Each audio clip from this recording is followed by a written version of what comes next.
Good morning, my dear student. Today I am going to discuss the first chapter of macroeconomics. It is known as introduction chapter. So it is the basic for whole. It is basic knowledge for the whole topic. First of all, I am going to discuss some important terminology. First is the economy. So what is economy? All those places where economical activities is done for the survival of their life is known as economy. So here that is the two important point. One is the economic activities. Economic activities are those activities which generates income. And second, that is the most important, the people generates their income only for survival their life. So second is the scarcity. Scarcity means crisis, but in the economics we say that if the supply is less in compared to demand, that is known as a scarcity. But here that is most important thing. Suppose the demand of old model car is very less, and even that there is no supply of that model of car. So we can't say that is the scarcity. A scarcity is directly related only those goods and services which is being demanded by the society, and the supply is unable to fulfill the demand, and that is known as a scarcity. Now the third, economic problem. So this scarcity creates economic problems. Economic problems, as we know that in this world every country has its own economy, like Indian economy of France, economy of Germany, and so on. So every economy face the problem. But here the question is, why every economy face the problem? So the most important thing, that is the scarcity. A scarcity of what? A scarcity of resources. So there are three main components of economic problem. First is unlimited wants. Second, limited resources. And third, one resource has alternative use. So as we know that it is the psychological phenomena of every human being. If they fulfill one demands, another demands automatically generates. So we can say the demand of all the peoples are unlimited, and in this situation all the demands can't be fulfilled from the given resources altogether.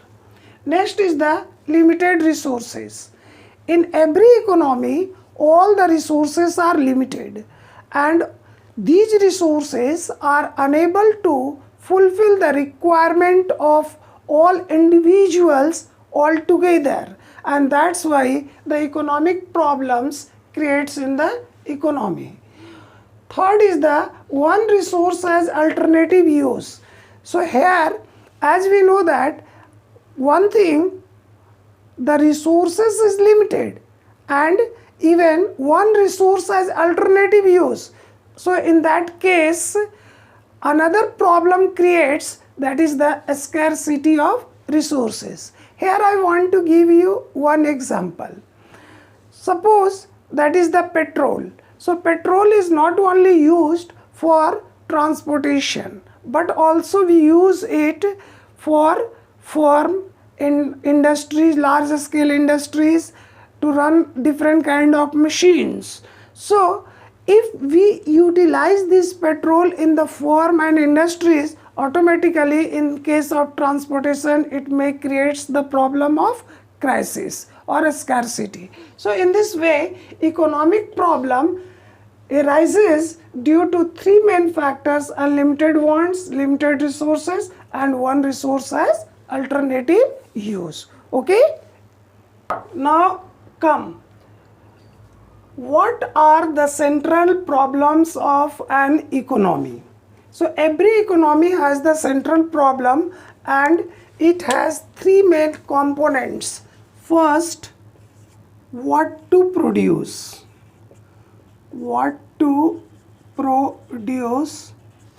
and what quantity. Second, how to produce,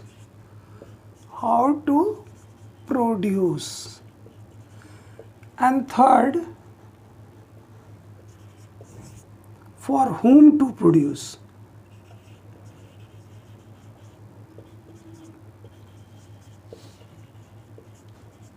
So now these are the main three central problems, and these three central problems can be solved with the help of allocation of resources. So first thing is that what is allocation of resources? So allocation of resources explains that how the resources can be utilized so that the maximum demands of the people may fulfill. Okay, or in other words we can say allocation of resources explains that the resources should be utilized in such a way so that the maximum requirement of the people in the economy may fulfill, and that is known as allocation of resources. So these three terms comes under allocation of resources. First is what to produce. Means in the economy there are different groups and their demands are different. So here that is a basic problem for the government. What to produce means which kind of goods and services should be produced. If we take some example, all the industrialists demands more and more capital goods, whereas consumers demand maximum consumer goods so that they can live a luxurious life. Our military demands more and more war goods to save our country in a better way. So here, as we know that the resources is limited, so at a time the demand of these groups can't be fulfilled. So here that is the basic problem, what to produce, either the war goods or the capital goods or the consumer goods. So after taking the decision, another question arises, the what quantity should be produced of these three groups of people. So here I have taken only the three groups, that's why I told you the three groups of people. Second is the how to produce. There are two techniques of production. One is known as capital intensive method and other is known as labor intensive method. In these areas where the population is very high, it means even at the lower wage rate, the people are ready to do the work. As a result, the cost of production will reduce. But on the other hand, where the population is less, that country tries to adopt the capital intensive method so that the production cost may decrease.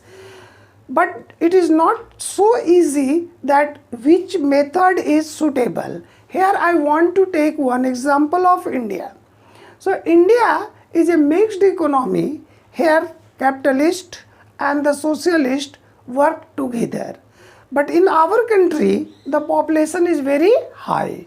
So if we want to reduce the unemployment, I think the labor intensive method is most suitable so that the maximum people may get job opportunity and even the cost of production will also low.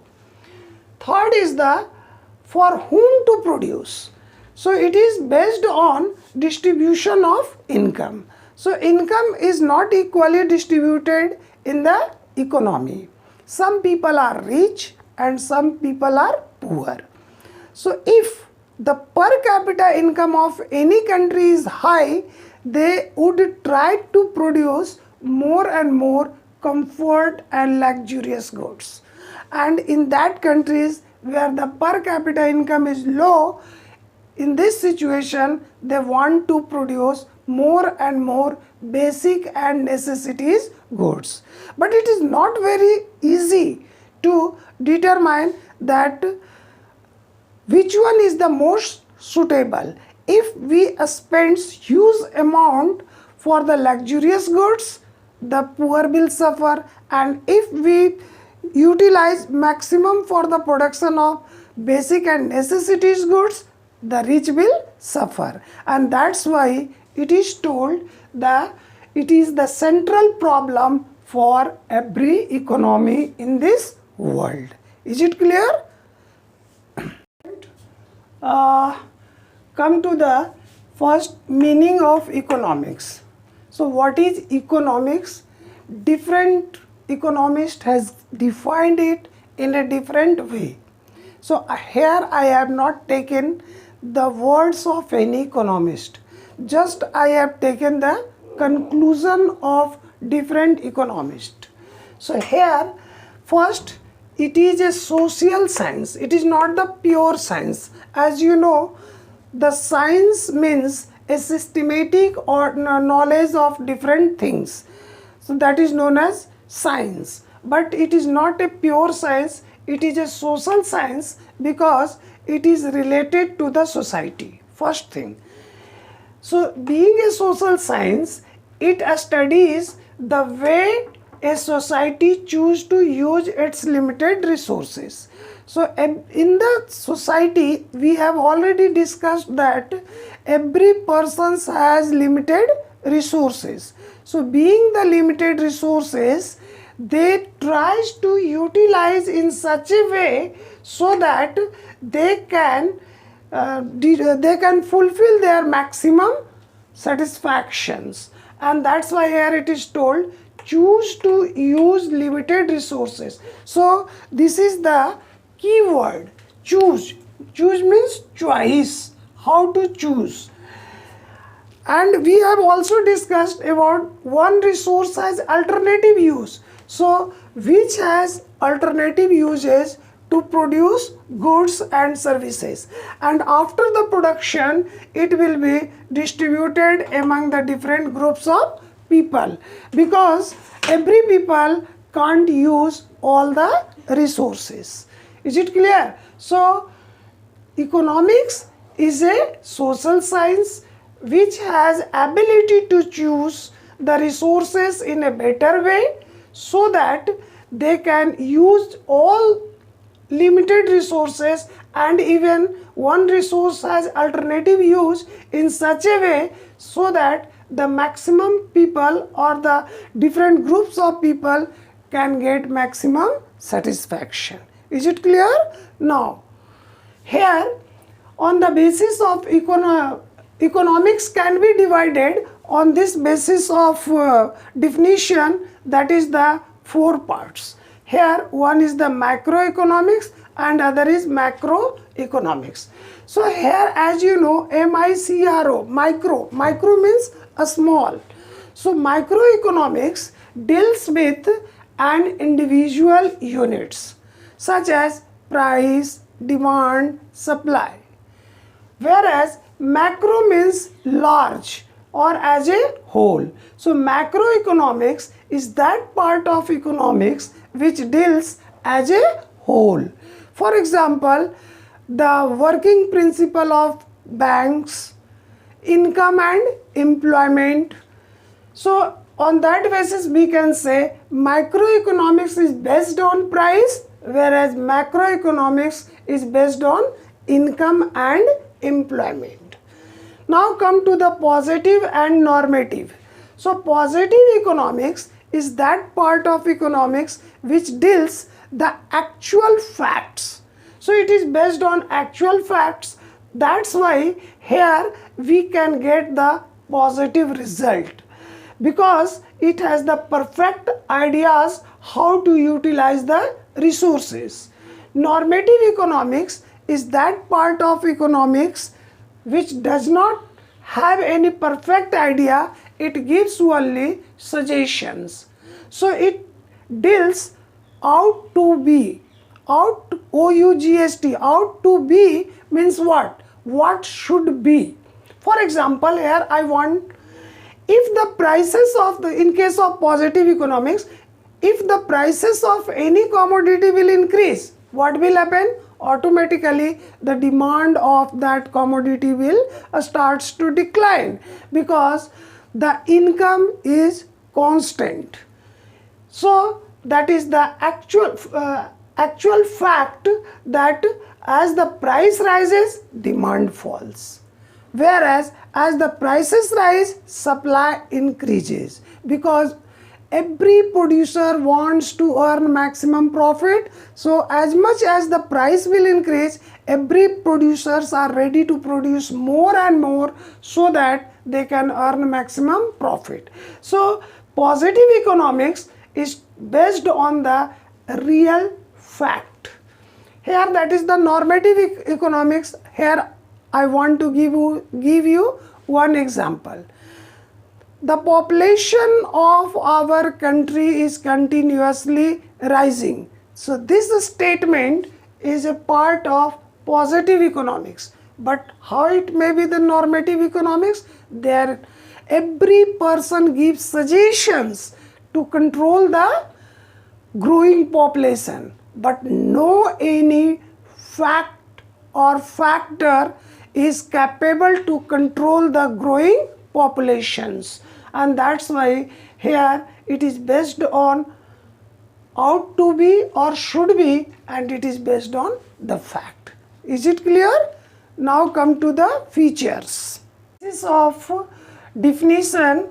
Here there are 4 basic differences, and all the differences are related to each other.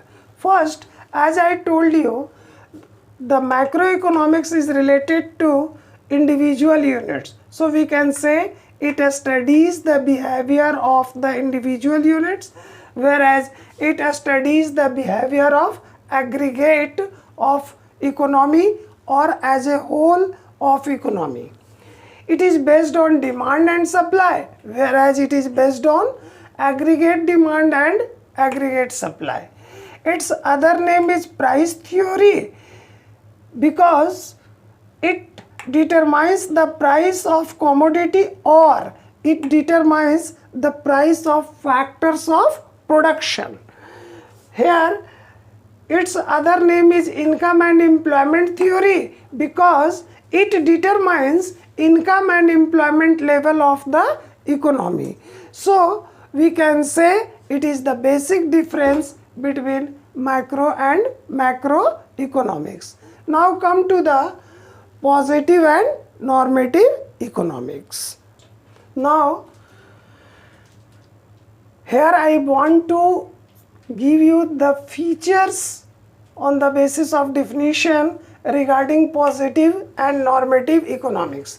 So as I told you, positive economics is based on actual facts, whereas it is based on opinions or ought to be or should be. So on that basis, how the economic problems are actually solved, that is a part of positive, whereas what ought to be. So what, that is a question mark, and here how, it means it has a basic concept. So what ought to be or how the economic problem should be, that is the most important.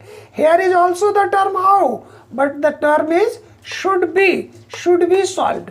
It means there is no any actual process or the fact by which the economic problems can be solved.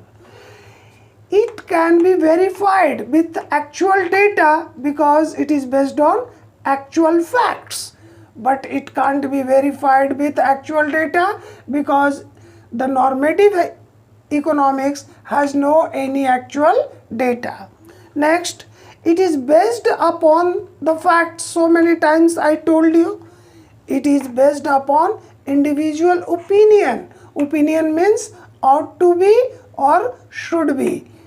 Next, the example of positive economics, that is the truth. Prices of Indian economy are constantly rising. Means here constantly means at a particular constant rate, and here India should take a steps. So again the word has come, should take a steps to control rising prices. So here there is no any fact that how can it can be controlled or the rising prices can be controlled. There is no any perfect ideas. Okay, thank you.